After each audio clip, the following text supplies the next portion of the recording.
മർക്കോസ് അധ്യായം 4. അവൻ പിന്നെയും കടൽക്കരെ വച്ച് ഉപദേശിപ്പാൻ തുടങ്ങി.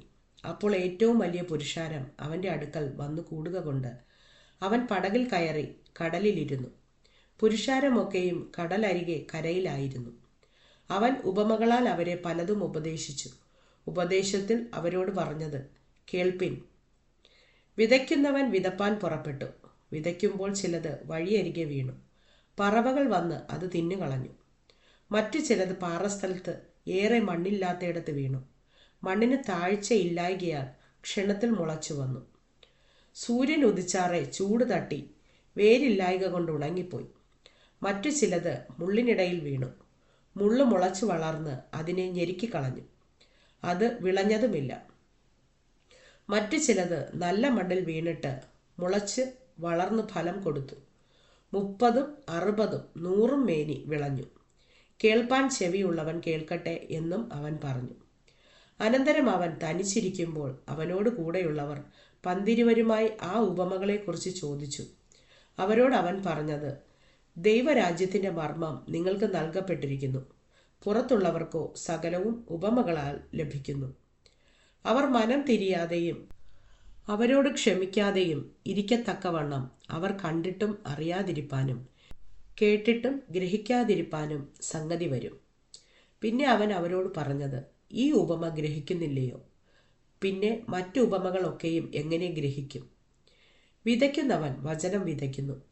വചനം വിതച്ചിട്ട് വഴിയരികെ വീണത് കേട്ട ഉടനെ സാത്താൻ വന്ന് ഹൃദയങ്ങളിൽ വിതയ്ക്കപ്പെട്ട വചനം എടുത്തു കളയുന്നതാകുന്നു.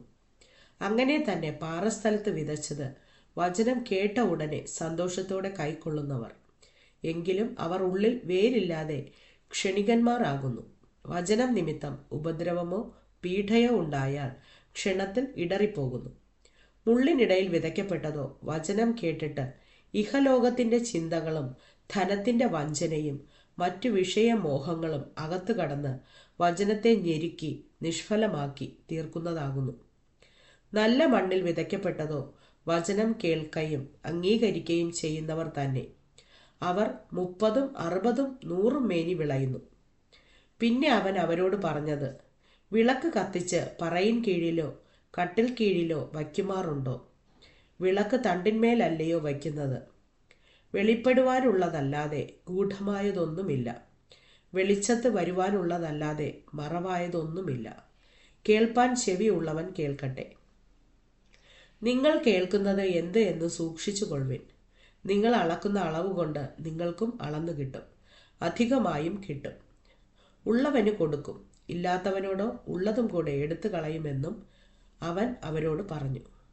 പിന്നെ അവൻ പറഞ്ഞത്, ദൈവരാജ്യം ഒരു മനുഷ്യൻ മണ്ണിൽ വിത്തെറിഞ്ഞ ശേഷം രാവും പകലും ഉറങ്ങിയും എഴുന്നേറ്റും ഇരിക്കെ അവൻ അറിയാതെ വിത്ത് മുളച്ചു വളരുന്നത് പോലെ ആകുന്നു. ഭൂമി സ്വയമായി മുമ്പേ ഞാറും പിന്നെ കതിരും പിന്നെ കതിരിൽ നിറഞ്ഞ മണിയും ഇങ്ങനെ വിളയുന്നു. ധാന്യം വിളയുമ്പോൾ കൊയ്ത്തായതുകൊണ്ട് അവൻ ഉടനെ അരിവാൾ വയ്ക്കുന്നു. പിന്നെ അവൻ പറഞ്ഞത്, ദൈവരാജ്യത്തെ എങ്ങനെ ഉപമിക്കേണ്ടു? ഏതുപമയാൽ അതിനെ വർണ്ണിക്കേണ്ടു? അത് കടുകുമണിയോട് സദൃശം.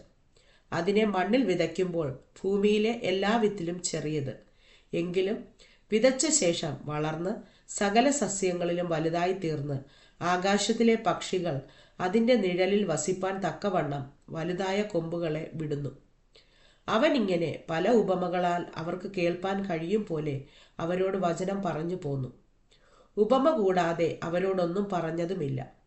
തനിച്ചിരിക്കുമ്പോൾ അവൻ ശിഷ്യന്മാരോട് സകലവും വ്യാഖ്യാനിക്കും. അന്ന് സന്ധ്യയായപ്പോൾ നാം അക്കരയ്ക്ക് പോക എന്നവൻ അവരോട് പറഞ്ഞു. അവർ പുരുഷാരത്തെ വിട്ട് താൻ പടകിൽ ഇരുന്ന പാടെ അവനെ കൊണ്ടുപോയി.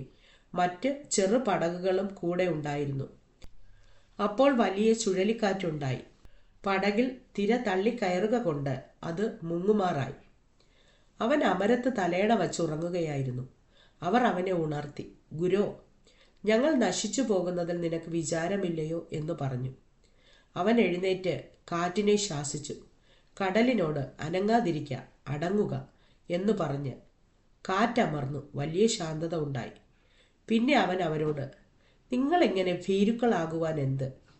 നിങ്ങൾക്ക് ഇപ്പോഴും വിശ്വാസമില്ലയോ എന്ന് പറഞ്ഞു. അവർ വളരെ ഭയപ്പെട്ടു. കാറ്റും കടലും കൂടെ ഇവനെ അനുസരിക്കുന്നുവല്ലോ, ഇവൻ ആർ എന്ന് തമ്മിൽ പറഞ്ഞു.